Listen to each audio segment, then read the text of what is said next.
You are not a bad artist. If you've recently transitioned to digital art and find yourself unhappy with the way it looks, or if you're just starting out on your digital illustration journey and want to improve your work, this video is made for you.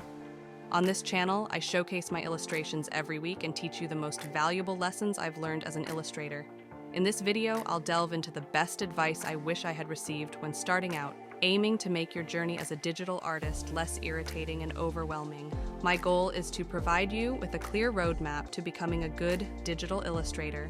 Mastering these skills will not only elevate the quality of your artwork, but also increase your value as an illustrator. Whether you're freelancing or employed in a creative role, it will enable you to give your work a professional finish and ultimately be more successful. I'll break everything down into actionable steps that you can implement starting today. We've all seen the breathtaking digital illustrations created by incredibly talented artists on Instagram. Their work has an extraordinary level of detail that leaves us speechless, with harmonious colors blending seamlessly, or contrasting in dynamic pieces that evoke deep emotions. We often find ourselves questioning if these artists are even using the same color wheel as we are. They create stunning atmospheres, incredible portraits, and sleek, modern illustrations that captivate viewers. And then there's you, sitting in your room, gazing at your first illustration on your iPad. You feel disappointed. How can this be? You're using the same tablet, the same program, the same pen as these artists. And you know you're not untalented. You know you can draw. You've always enjoyed art and recently felt inspired to explore digital art after seeing what others have achieved online. So why does your art look fantastic when drawn with a pencil but falls short when using Procreate on your iPad? The answer is simple, yet the solution can be time-consuming. So let's delve into it. First of all, it's essential to be honest with yourself. What do you want your art to look like? Are there artists whose work you admire? If not, take the time to explore different styles and compile a vision board. This exercise can assist you in clarifying your artistic direction and aesthetic preferences. Next, carefully analyze the artworks on your vision board. What do they depict? What subjects are explored? Consider the lighting, atmosphere, color palette, use of lines, and the emotions evoked by each piece. Dive deep into the specifics during this stage. While it's natural to compare your work to others at this point, refrain from getting discouraged. Instead, view it as a valuable learning opportunity.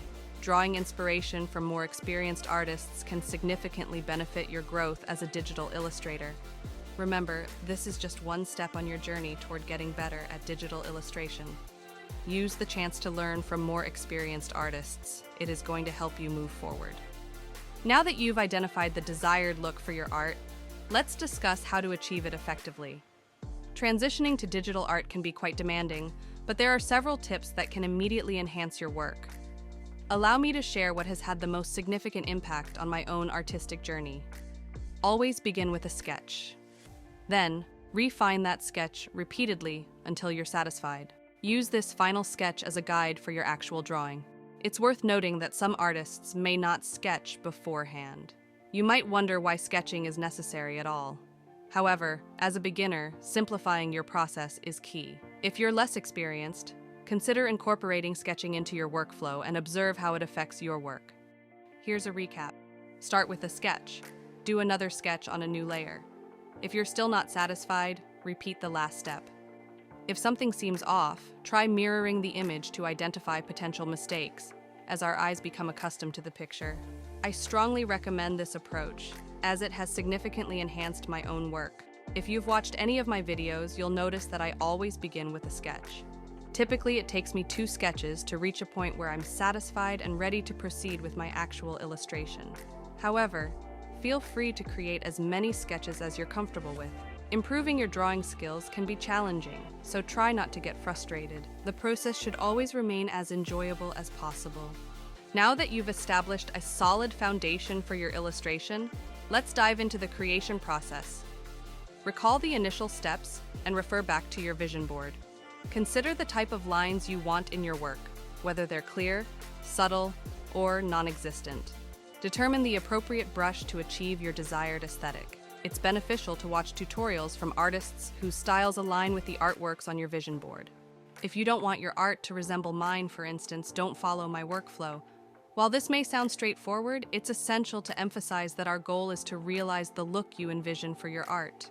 This entails practicing the specific style you're aiming for. Seek out artists who produce work in that style and begin by imitating their techniques. I'm not suggesting you plagiarize their work. Rather, emulate their creative process as a form of practice to grasp their methodology. Subsequently, integrate these techniques into your own work. Don't hesitate to learn from more experienced artists. There are many resources available nowadays, enabling you to find an artist whose style resonates with yours and showcases their illustration process. And finally, I know it's a bit cliché, but it is true for creating good art.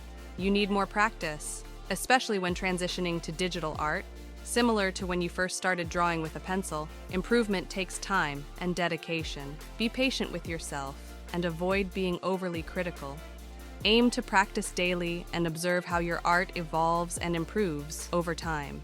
If you found this video helpful, please remember to click the like button and subscribe for future updates. Your engagement is important to me, so feel free to share your thoughts in the comments section. What aspects of the video resonated with you the most?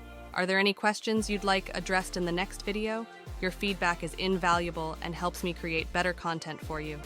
Thank you for being here today. Stick around until the end for a pretty animation, keep exploring new ideas, and above all, keep enjoying the process of creating art. Until we meet again, stay inspired.